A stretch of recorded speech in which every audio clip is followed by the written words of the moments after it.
I still remember the way the wind sounded that night, like a whisper too old to care who was listening. It came from the mountains and crossed the valley before curling around the small cabin we now called home. Every creak in the wood, every groan in the walls, felt alive. It was the only voice that answered mine when the children slept.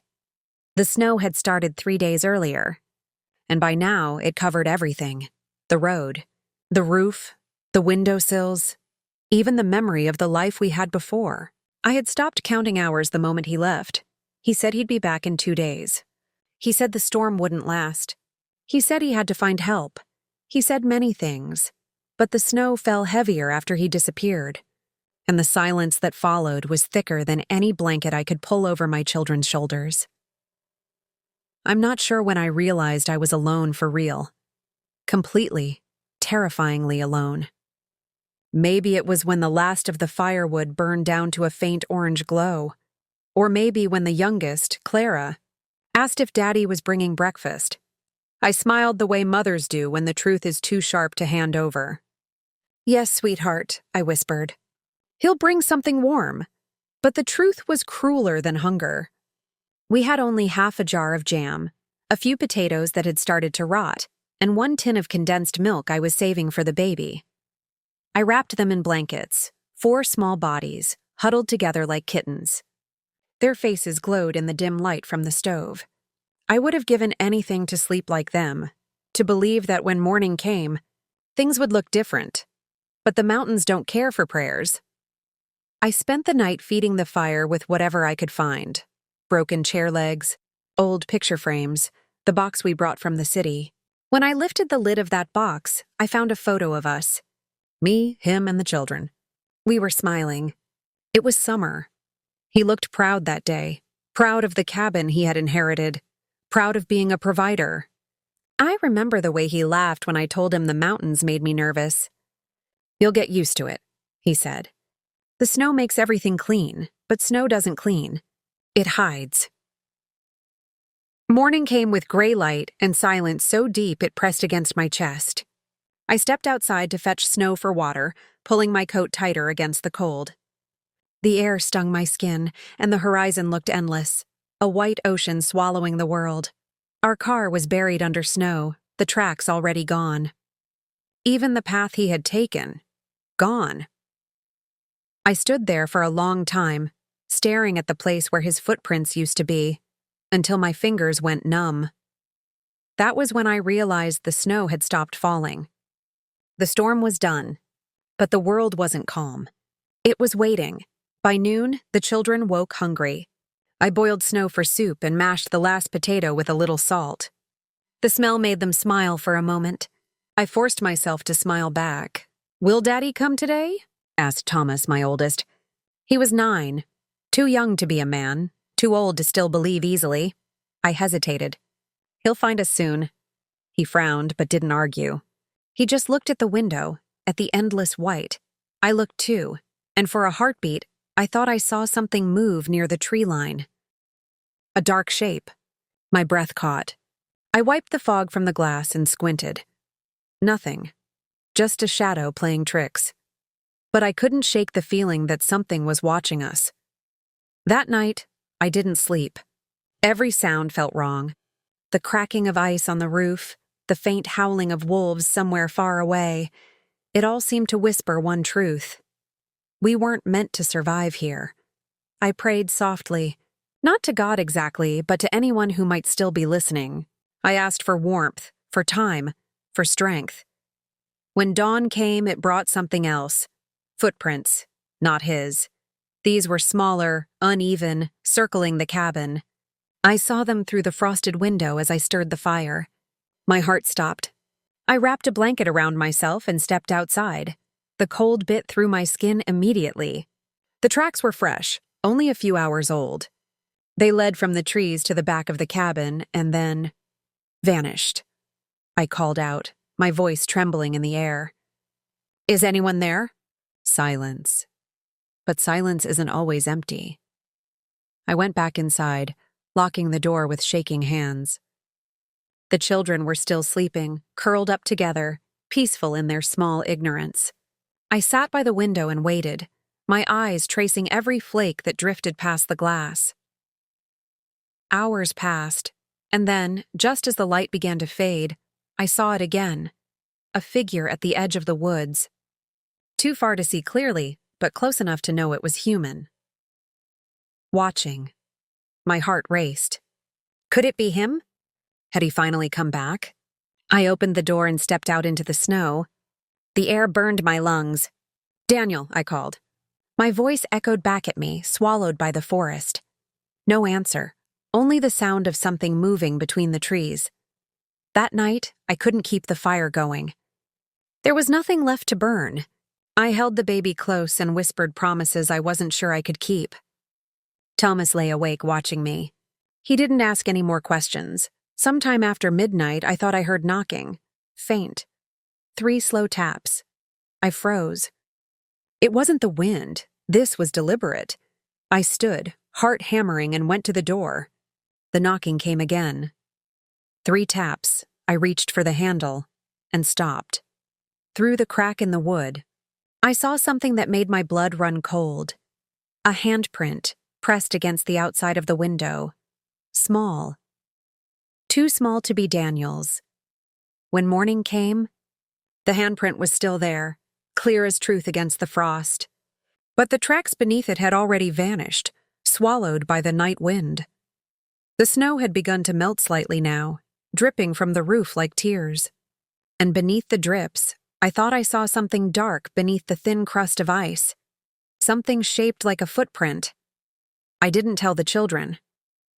I told myself it was just the snow shifting. But deep down, I knew better.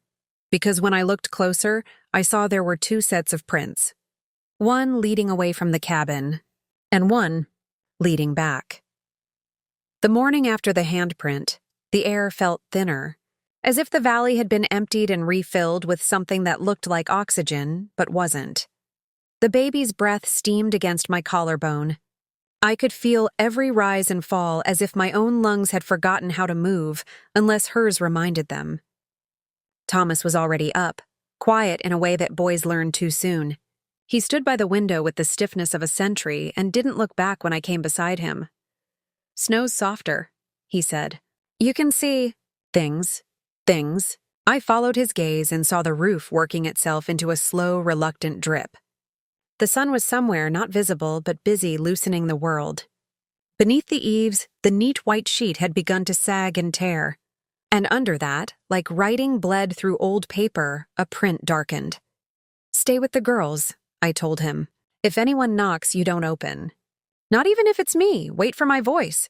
He nodded once. He was 9. He nodded like 30. I wrapped the baby tighter, tucked her into the sling across my chest, and stepped outside with the door latch inside my sleeve and the kitchen knife in my pocket. The cold wasn't the same anymore. It didn't bite, it seeped, slow and stubborn, like doubt. The first footprint was at the base of the wall, almost under the window where the handprint had bloomed and frozen. It had softened overnight so the edges were fuzzy, but the center was still true. Tread marks in a repeating diamond, the toe rounded, 2 parallel cuts near the heel where the rubber had split. I knew that pattern. I had watched it stomp past the sink for months, tracked it across tile, swept it from thresholds. Daniel's boot. I crouched, gloved fingers hovering over the print as if it might speak if I didn't shadow it too much. He had been here. It wasn't a memory or the kind of hope that arrives when you're faint from not eating enough. He had been at this window in the night, his breath a circle that had melted frost, his hand, or someone's, pressed to the glass. The second set of prints had fallen beside the first. Smaller, uneven, the toe dragging, the left foot setting down heavier than the right. Young or injured, or both. The tracks led from the trees, circled the cabin, hesitated at the door, refused the steps, went to the window, and then peeled away along the north wall where the drifts were still high. And then vanished beneath a crust of glare ice where the wind had polished a shallow, silver sheet across the yard. I followed them to the edge of that glass and stared at my own reflection looking back. A woman I recognized more from the way her hunger sat on her cheekbones than from her eyes. Beneath the ice, in the faint blue depth, the prints continued like trapped fish. Daniel's broad, regular, turned slightly inward at the right foot. The other messy and earnest and somehow defiant in the way it refused a straight line. "Who are you?" I whispered to the smaller stride, and the valley pretended not to hear. I took the snow shovel and knocked at the ice. It cracked in a spiderweb that widened fast and then settled with a soft groan. I chipped a channel along the path of the prints and watched them bloom clearer, walking me away from the house and toward the pine stand where the slope bent down. As I worked, the baby stirred against my chest, made a small sound, then slept. I sang under my breath, a nothing song, a hum shaped like prayer without a name. At the trees, the wind had scoured the ground almost bare.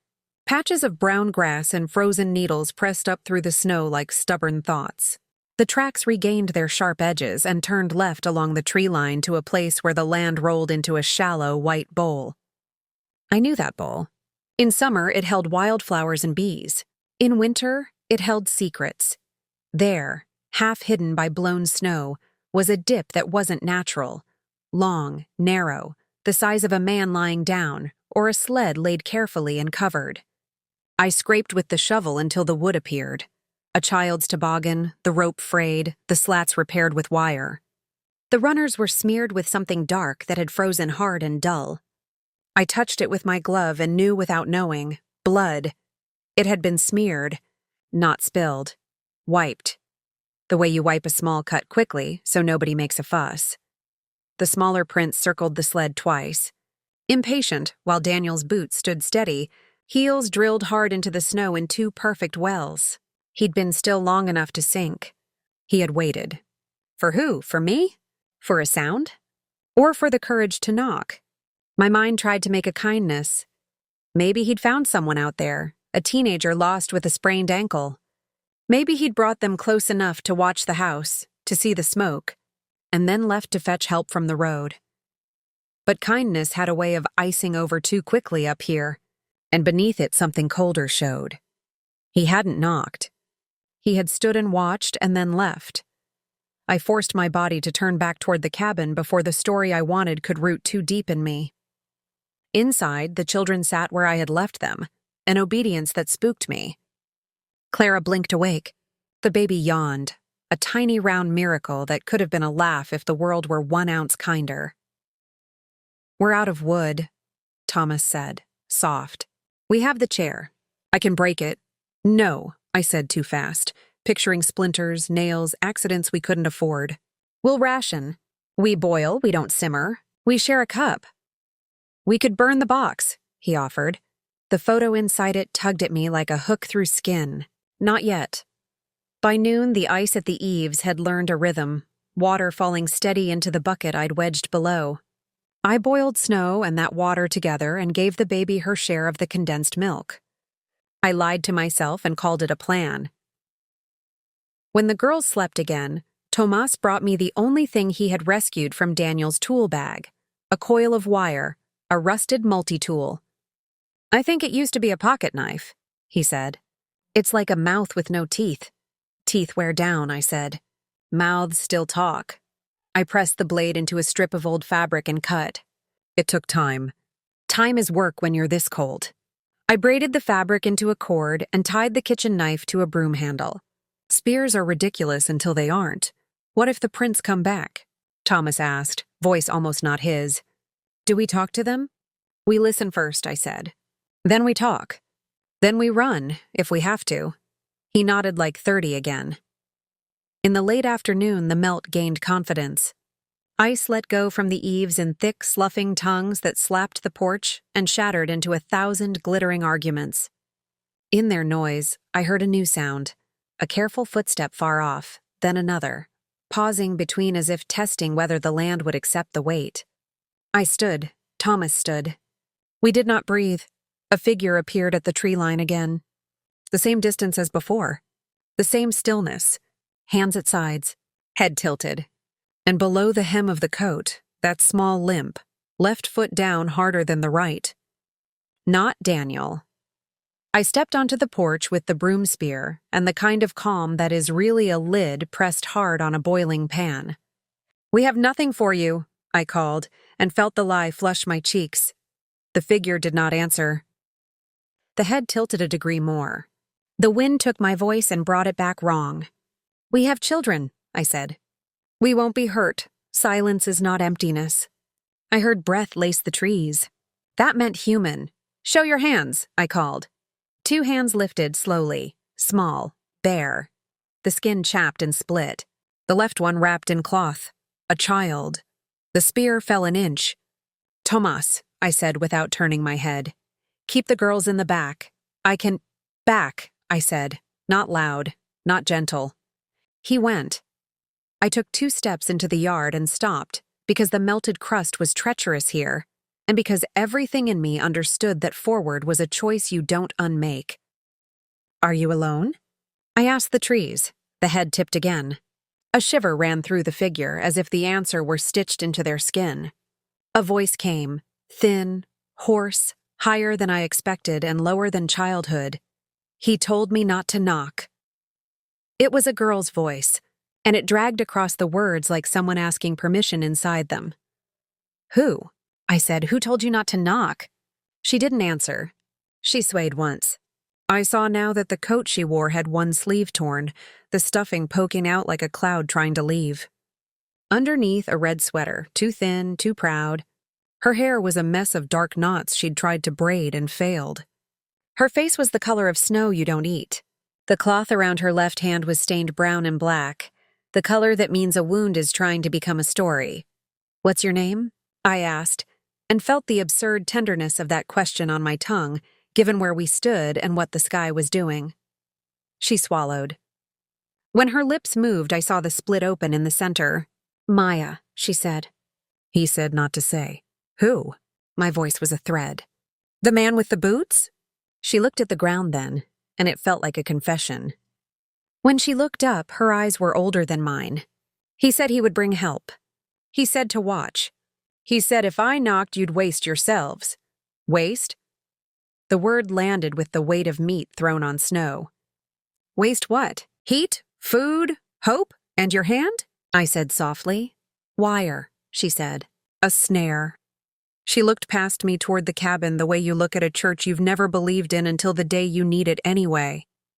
"I can catch rabbits," she said, the edge of a pride that had kept her alive for days. "He taught me last winter." Daniel, with his traps and his treads and his quiet that I had mistaken for kindness because it made the house still. The story I had been writing about him suddenly accepted revisions I did not approve. "How long?" I asked. "How long have you been out there?" She squinted at the sky like it had a calendar for a face. "Since the first storm." She wobbled, and I stepped forward without thinking, then stopped because rules are things you build when you have nothing else. She steadied herself alone. "He said wait for the road, he said the tracks would tell you when." Behind me, water dripped. To my right, a piece of ice lost its grip and fell, and the sound of it shattering underlined everything. "Come in," I said. The order surprised me. "You'll die out here." Her eyes flicked past me to the window with the handprint. Something in her expression softened and then shut. "He said you have 4, she whispered. "He said 5 would break you." And there it was, the arithmetic of a man who could stack wood neatly and count hunger as if it obeyed. "We will not break," I said, a lie I decided to make true. "Come in," she shook her head once, fast. "You don't have wood," she said with the bluntness of someone who learned not to gild truth because you cannot swallow gold. "You don't have meat. You don't have hours to teach me your names." He said to watch. He said he would come back when— She stopped. "When the snow melted," I finished for her. And we both looked down, as if under our boots the sentence had already been written. "Tracks," she said softly, as if the syllable were a door code. We stood like that, the 2 of us and the valley, the drip and the wind and the muscle in my jaw that had not unclenched since the first night. I lowered the spear and set it in the snow. If anything was meant to hurt us now, it would. "There's soup," I said. "It's mostly water. It's warm. You can stand in the doorway if you want." You don't have to come all the way in. You can keep your shoes on. Her mouth twitched, almost a smile, almost the memory of one. She took one step. The crust sagged but held. Another step. Her breath made a cloud that reached me before she did. When she reached the porch, she did not lift her eyes, as if eye contact were a luxury she had pawned. Up close, she was not as young as her height made you think, and not as old as her eyes had insisted. 12, maybe. 13 if Winter had been a teacher. Dirt had made lace of the skin along her cheekbone. Her left hand pulsed under the cloth. She set her right palm flat on the doorframe and waited there like a stray that had learned the law of thresholds. "Soup?" she said, almost to herself, as if reminding some deeper part of her that there are reasons to go on aside from reasons. For a little. For a little, I agreed. Inside, Thomas started at the sight of her, and then climbed the ladder to the loft to sit with his sisters. The way I had trained him, to be tall from above if he couldn't be tall any other way. I poured what we had into the dented pot, and watched the steam build like an argument in our favor. Maya held the bowl in her good hand and drank without sound, the calm efficiency of survival. When she had finished, she set it down very carefully as if we might count the drops she couldn't lick clean and find her wanting. "Tracks," she said again, eyes on the door. "They'll be there by afternoon. He said the sun here is shy in the morning but mean later. He would have said that. He had his sayings, little flags he planted in ours to claim them. Why the window?" I asked before I could stop myself. "Why the hand?" Her good hand rose halfway, as if to reenact the shape. She let it fall. We had a signal. If he was back, he'd put his hand there. If he wasn't, I would. So I knew he was still alive. So he knew I was. She stopped, and the stop was a blow. "So you'd think help was close," she finished, but without conviction. "So we'd ration a little longer. So we'd burn picture frames and not chairs. So we'd waste ourselves slower." I sat. The chair creaked. The house shifted. The river, wherever it was beneath the ice, went on moving in its dark way. Maya's cloth-wrapped hand twitched once and went still. "By afternoon," I said. "To the room, to the stove, to the children listening above, to whatever God had this valley on her list today. We'll know by afternoon. When the light leaned westward, the yard spoke truth. The last glaze surrendered, and the prints beneath ripened sharp as letters." From the trees, Daniel's boots walked straight to the window. From the north, Maya's smaller steps approached from another angle, then paralleled his, then overlapped, then separated, then circled.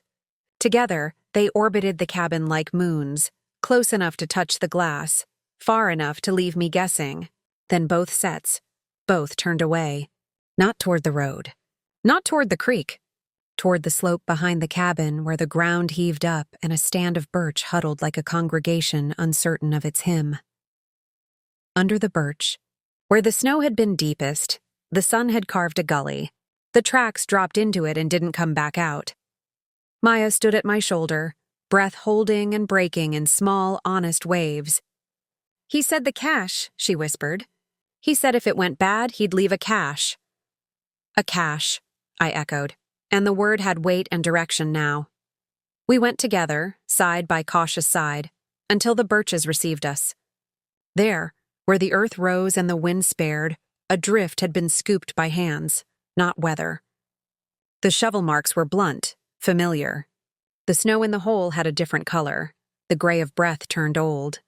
We scraped with our gloves until canvas showed. 2 packs, a plastic bin, a bundle wrapped in a blue tarp. I cut the twine with the dull blade and peeled the tarp back. Bread, jerky, matches sealed in a jar. 3 candles, a roll of gauze, a thermos, socks, a folded note tucked into the top sock like a trick. Maya's good hand hovered over the food and closed on the gauze instead. "The hand first," she said, and the adult living in her won that argument without raising her voice. I took the note. The print on the outside was clean and simple, the block letters of a man who needed language to behave. "For when the snow tells you," I unfolded it. "Don't open the door for me. Open it for the sun. Road in 2 days. Stay low, burn slow. There was no apology, no explanation, just instructions and the certainty that we would obey. I handed the note to the cold, and it didn't take it. I put it in my pocket and felt it heat slightly from the work my blood was doing. Maya unwound the dirty cloth from her hand, and I saw what the wire had done. 2 cruel kisses at the base of thumb and index, deep but clean. "He said pain is a weather," she muttered as if quoting scripture. "You dress for it." I dressed the wound and tied it with care I didn't have to save for later anymore. When it was done, she flexed her fingers and looked at me with a surprise so small it looked like the shadow of one. "Doesn't hurt as much," she said, and the word much made room for kindness where there hadn't been any. We carried the kasha back together, the weight a relief. The weight meant something was in our hands now, not just on our backs. Inside, Thomas's face did a thing it hadn't done in days. It let childhood back in for one breath. I gave him the socked candles as if they were medals. He set them on the table with reverence and didn't ask when we would light them. He already knew the liturgy, later when the light was mean. As the day thinned, I stood at the window where the handprint had melted into nothing and watched the birch stand. In the last light, I saw another print reveal itself near the gully that had hidden the cache, one I had missed. Not boots, tires, a narrow ridged track, the kind a sled leaves when it isn't carrying children, but wait. It led west, along the contour of the hill, where the little service road lay buried and the forest held its breath to listen for engines. "Road in 2 days," the note had said. 2 days until help. 2 days until Daniel, if he was a man worth becoming again. 2 days until something else entirely. 2 days to burn slow. I turned from the window back into the room that had learned our names and refused to drop them. "Eat," I said, and gave the first piece of jerky to Maya. She didn't reach for it like a stray. She received it like a person. Later, when the children slept, I boiled water and dropped in a match head's worth of tea and told myself it tasted like victory, not rust. Before I lay down, I went to the door and pressed my hand flat against the wood, palm on the place where his would have been on the other side if the world were a story I got to write. Then I lifted my hand and pressed it to the window. My print bloomed and then softened as my heat left it. 2 days, I told the glass. The valley, the man who had chosen instructions over apologies, the girl who had chosen to stay ghost instead of guest, the boy who had become a wall for his sisters and still somehow collected the word candle like it meant a birthday. 2 days, and then the tracks will say what they mean. The drip from the eaves kept time. The fire slept and wakened and slept. In the loft, my children rearranged their small bodies into the geometry of trust. On the floor near the stove, Maya breathed like someone who had earned it. And outside, the prints held their shape through the first hard blue of night, and the road, wherever it was under its blankets, turned in its sleep to face us.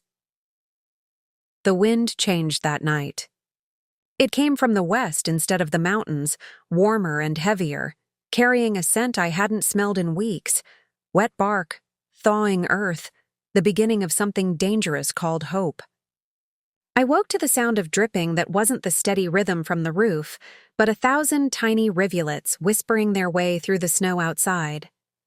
The cabin creaked as if stretching its old bones after too long in a coffin. For the first time since Daniel left, I didn't feel buried. I felt exposed. The snow was melting, and that meant the world was opening again. It also meant it would show what had been hiding beneath it. When the children woke, the light pouring through the cracks between the planks was softer, almost golden. Clara squinted and smiled, her cheeks pink. "Mom," she said, "it's dripping everywhere. The snow's crying." I stroked her hair and whispered, "Let it cry. It's time." Thomas was already by the window, his shoulders tense. "The tracks are clearer now," he said. "And there's something else." My chest tightened. "Show me." He pointed out through the fogged glass. The prints Daniel and Maya had left days ago now glistened black against the white crust, but farther beyond them, near the birch stand, the snow had collapsed inward. It wasn't just the gully we'd found the cache in.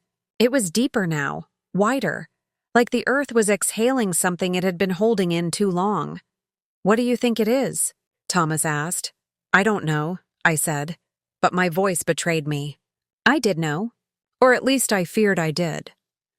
After breakfast, a scrap of bread dipped in melted snow, I told Thomas to watch the girls and took Maya with me. She had insisted. "I'm not scared," she said quietly. "If it's him, I should see." The sky was the color of steel dipped in milk, that strange northern gray that looks like light but isn't. We walked through the slush, our boots sinking with each step.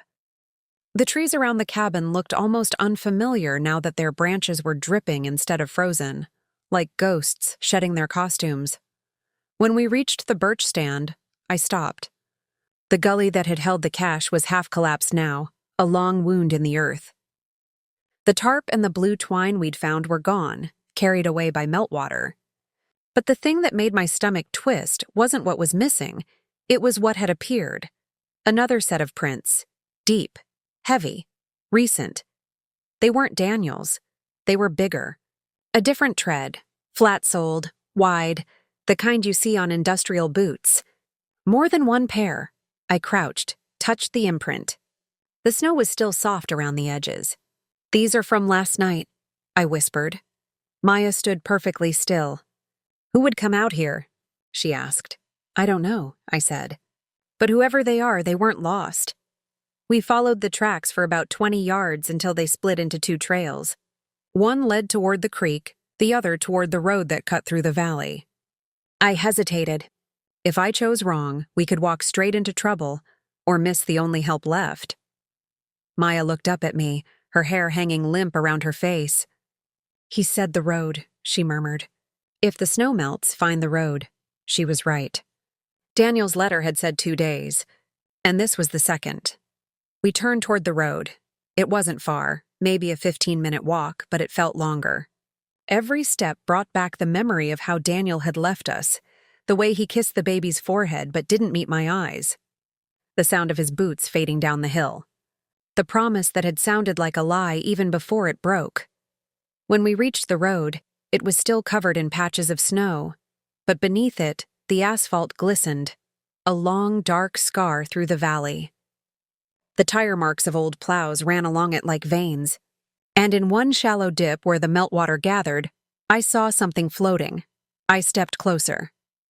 A plastic ID badge. The photo was faded, the text blurred, but I could still make out the logo. Valmont Logging Company. Daniel had worked for them years ago.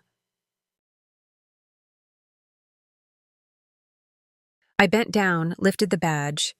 The name was smudged, unreadable. But the face, square jaw, gray beard, blue cap, wasn't Daniel's. It was a stranger. Someone older, maybe mid-50s. The lamination was cracked, the lanyard torn. It looked like it had been ripped off. Maya took a step back. "That's the man," she whispered. "The one who came with him." My breath caught. "What man?" She hesitated, biting her lip. When the storm started, he wasn't alone. He said he found someone near the dam. They came together. He told me not to talk about it. I turned toward her. "You're saying Daniel brought another man here?" She nodded slowly. "He said the man knew the mountains better, that he'd help find a way out. Did he ever come inside?" "No," she said. "He stayed near the trees. He said he didn't like houses. He said the cabin was cursed." Her voice trailed off. The silence after that felt alive again, like something listening. We followed the road a little farther. The tracks continued west, toward a curve in the hill where the snow had melted completely. There, half buried under a tangle of branches, was something pale. At first, I thought it was fabric. A coat, maybe. But as we drew closer, I saw skin. It was a man. Or what was left of one. His face was hidden beneath a sheet of ice, but his hand, stiff, gray, fingers curled, stuck out toward the road. A ring gleamed faintly on his index finger. Maya gasped and stumbled backward. "That's him," she whispered. "The other one." I dropped to my knees, my breath shallow. The ice cracked as I brushed it away. The face beneath wasn't Daniel's. It was the man from the ID badge.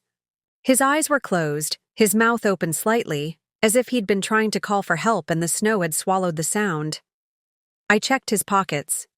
They were empty except for a folded scrap of paper, waterlogged but still legible enough to read one line. "Don't trust him." I stared at the words until they blurred. The wind picked up again, low and constant, like someone whispering behind me. I looked at Maya, her lips trembling, her eyes wide. "We have to go," I said. "But what about now?" We ran back toward the cabin, slipping in the slush, my heart hammering so loud it drowned out the forest. The moment the house came into view, I felt the weight of it, safety and danger in the same breath. When we got inside, Thomas was waiting by the window, pale as the snow outside. "Mom," he said, "there's someone out there." My blood turned to ice. "Where?" He pointed to the tree line. And there he was. Daniel. Standing just where he had stood the first night I saw the figure in the woods. Only now in daylight I could see his face. And it wasn't the face I remembered. His beard was thicker, his eyes hollow, his clothes filthy. He looked older, harder, like someone who had been living with ghosts and had started to believe them. He raised a hand slowly, not in greeting. In warning, then he pointed to the road, to the melting tracks, and then to the cabin. His mouth moved, forming words I couldn't hear through the glass, but I could read his lips. "Don't open the door." The moment I saw Daniel outside that window, the world shrank to the size of my heartbeat. His hand was trembling when he pointed to the road, his mouth shaping the same warning again. "Don't open the door." The children gathered behind me. Clara clutched the hem of my coat, whispering, "Mommy, is that Daddy?" I couldn't answer. My throat was dry and full of ghosts. Daniel's face looked like a photograph burned at the edges, familiar, but warped by something crueler than time. The man I had loved had always carried exhaustion in his shoulders, but this was fear, and something worse, shame. He didn't move closer. He only kept his hand raised toward the trees, motioning away from the cabin, like something behind him, something unseen, was hunting both of us. Then he disappeared. Tomas was the first to speak. "He's gone, Mom. I swear I saw him walk back into the woods." I turned to Maya, who stood near the stove, her good hand gripping the table as if to steady the entire world. "You said he went for help," I said. "Was he with anyone else when he left you?" She nodded faintly. "The man from the dam. The one in the snow. He was still alive when they left. They argued. About you. About me?" She nodded again. "He wanted to come back." Daniel said no. He said the cabin must stay quiet until the thaw. Until the thaw. The phrase sat heavy between us, like a lock clicking shut. I couldn't think. Couldn't even breathe properly. The walls of the cabin felt too close, too wooden, too aware. I needed air. "I'll be right outside," I told Tomas. "Bolt the door behind me. Don't open it unless I say the word June, do you understand?" He nodded, but I could see the argument rising in him. The boy who wanted to be a man. "If you're not back in an hour, you'll stay with your sisters," I said, sharper than I meant.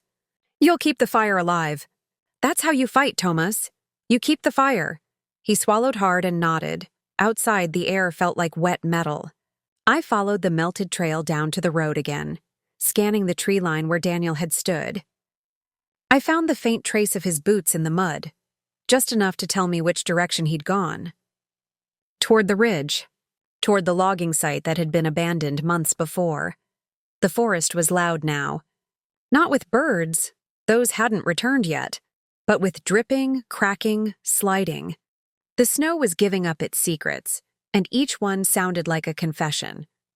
I walked fast, clutching the knife in my pocket, my breath visible and ragged. I kept replaying his warning. Don't open the door. Was he protecting us? Or warning someone else? By the time I reached the ridge, the sky had turned a bruised gray. The smell hit me first, smoke.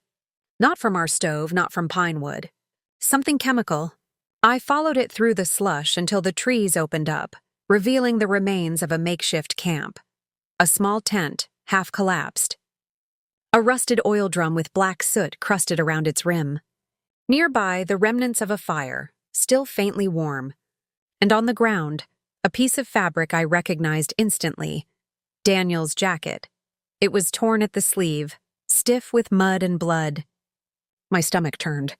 I crouched beside it, searching for anything else. That's when I saw the edge of a notebook sticking out from beneath the drum. I pulled it free. The cover was soaked, the ink running, but a few words were still readable. It wasn't a diary. It was a ledger. Each page had 2 columns, names and numbers. Under names, I saw a list I didn't expect. Valmont Logging Company, Camp 12. Workers, refugees, no record. Incident report, collapse, 8 dead. Then, lower down, a line that made my blood stop moving. Survivor relocated to private cabin. Subject number 14, Maya Zurin. I read it twice. Maya. The girl standing in my kitchen. The girl with the snare wound on her hand. The girl who had said Daniel taught her to trap rabbits.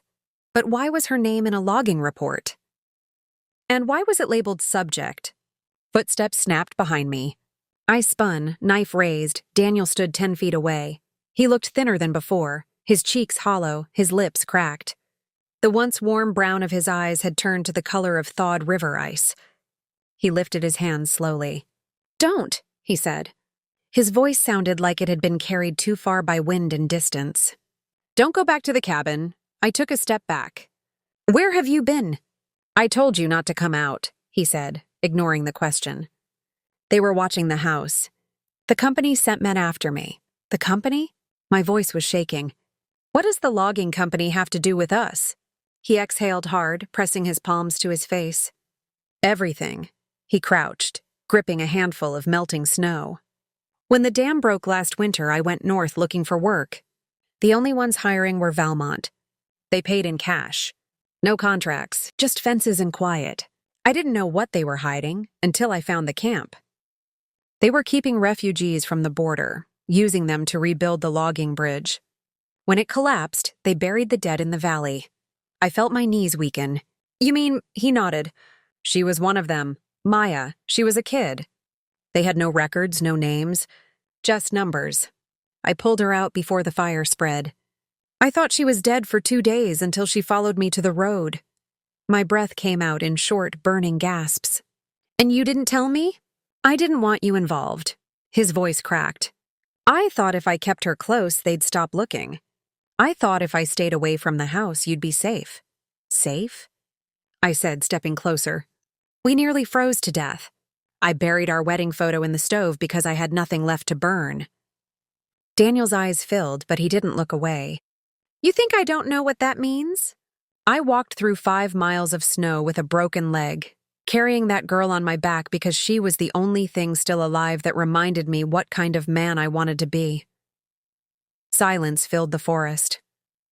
The kind that comes after lightning but before thunder. Then he said something I almost didn't catch. "They're still coming, Anna. They want her back." Back at the cabin, Thomas's voice came faintly through the wind. He was shouting something. I turned, panic jolting through me. "The kids." Daniel's head snapped up. "You locked the door?" "Yes, I told them." "Then it's too late," he said. He started running, stumbling through the melting snow, and I followed, my lungs clawing for air. We reached the clearing just as a black truck appeared at the far end of the road. 2 men climbed out, their clothes marked with the same Valmont insignia from the badge I'd found. Daniel turned to me. "Go inside. Take the children through the back. There's a path behind the creek that leads to the ridge. Follow it east until you hit the power lines. What about you?"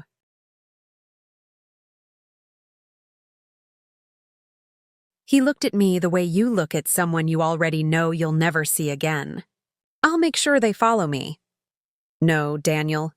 But he was already gone, running straight toward the men as they shouted, their voices sharp and metallic in the air.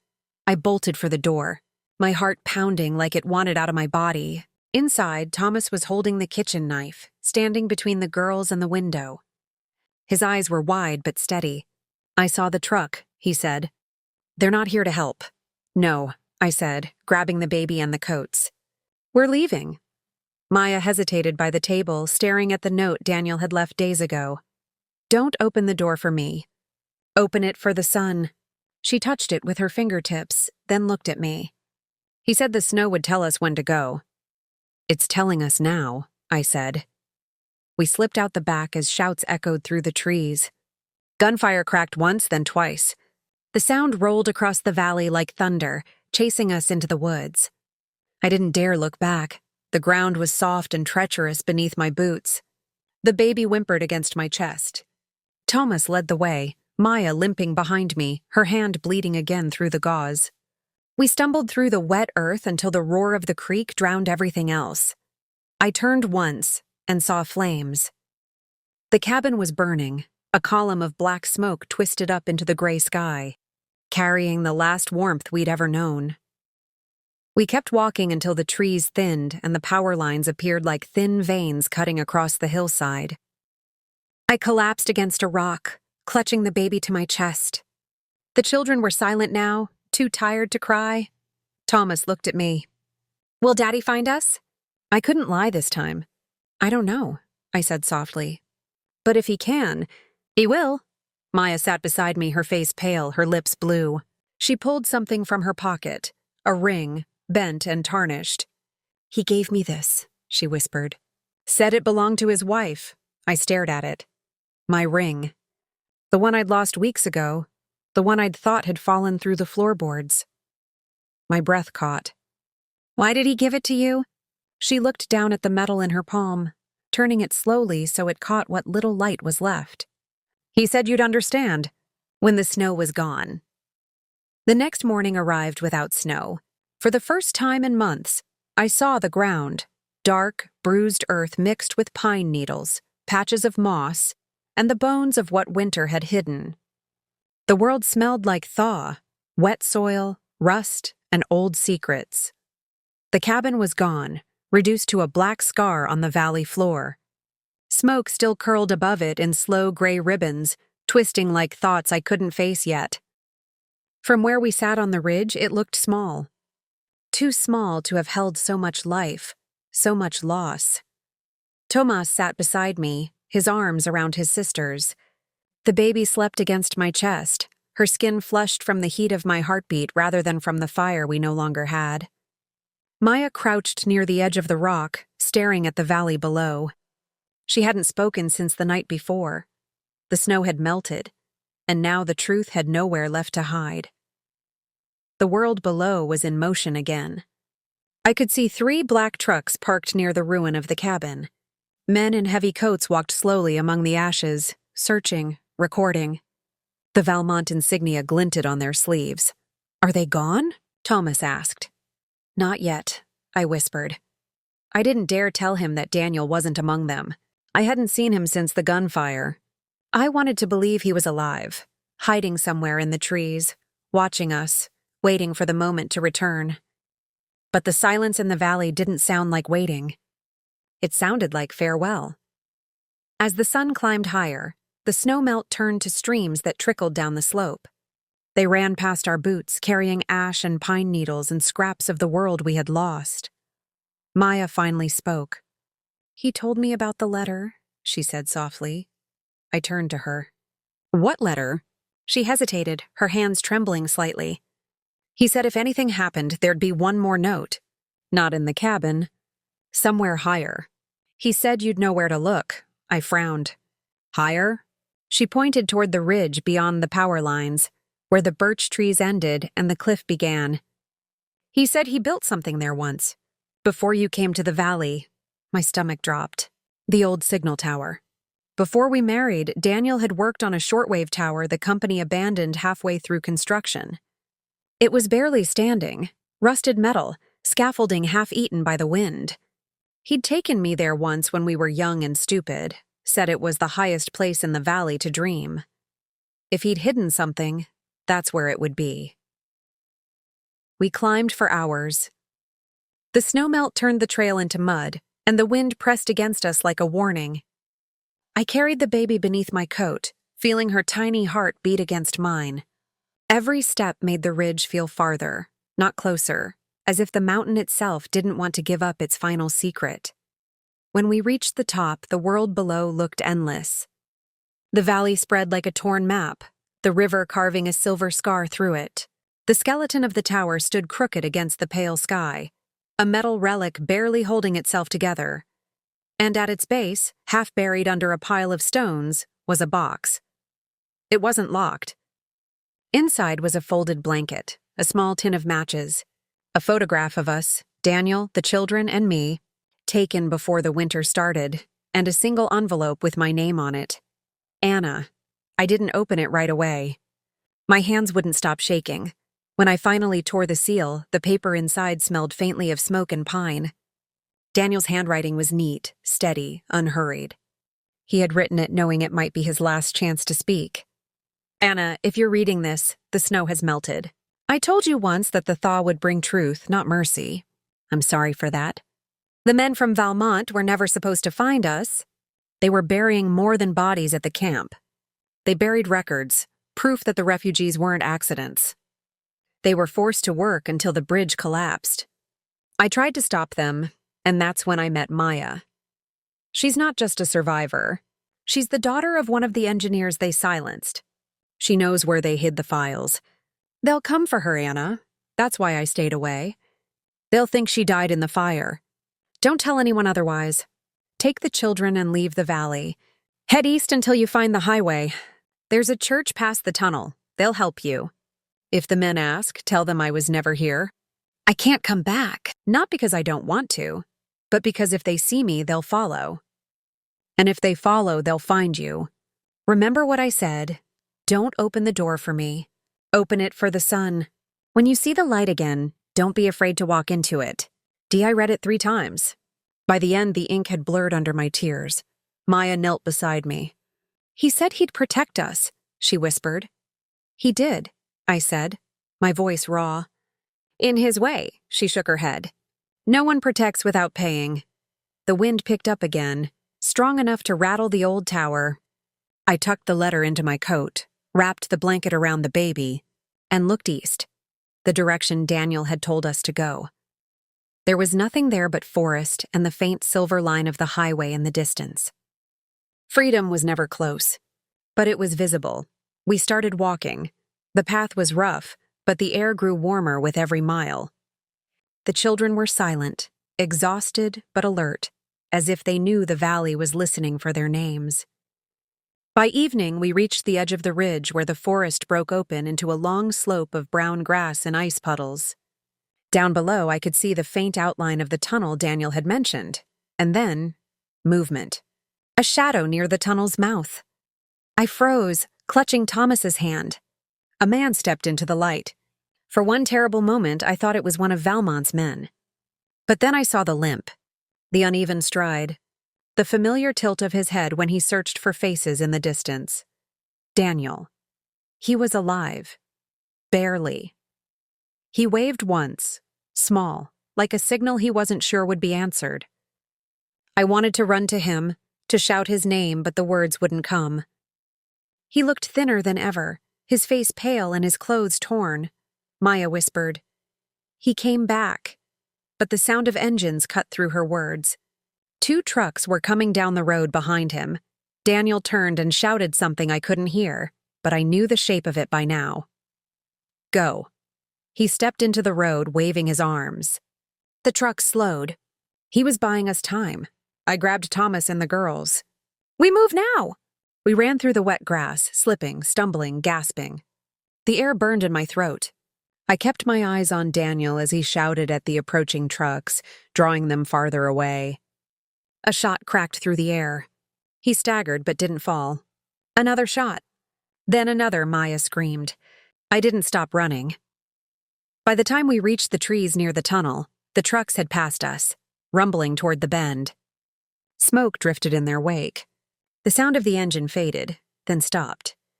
The silence that followed was worse than the gunfire. Maya clutched my arm, her voice breaking. He said, I know, I said, choking on my breath. I know. I couldn't look back. We reached the church the next morning, our clothes still damp, our bodies running on nothing but instinct. A bell tolled once, slow and hollow, as if announcing not arrival but survival. An old priest opened the door. His eyes widened when he saw us, 5 strangers covered in mud, carrying the smell of smoke and fear. He didn't ask questions. He simply stepped aside and said, "Come in." Inside it was warm. The first warmth that didn't come from something burning. That night, after the children slept, I sat by the window with Maya. She held the ring Daniel had given her and turned it over in her palm. "He said it meant love," she whispered. "It did," I said. "And more than that, it meant memory. It meant we were real." She nodded slowly. "He told me once that buildings don't die. They just wait to be found again." I looked out at the horizon, where the snow was finally gone. "So do people," I said. We sat in silence for a long time. Somewhere beyond the hills, the valley lay quiet. The cabin was gone, but in the melt, Daniel's footprints would remain for a few days longer, just enough for the wind to memorize them. Weeks later, when the thaw became spring, Thomas brought me a drawing he'd made. It showed a house, a river, and a man standing between them, holding a lantern high. "Is that your father?" I asked. He nodded. "He's showing the road." I looked closer. The lantern's flame was shaped like the sun, and I finally understood what Daniel had meant. You don't open the door for the person who left. You open it for the light that lets you go on living.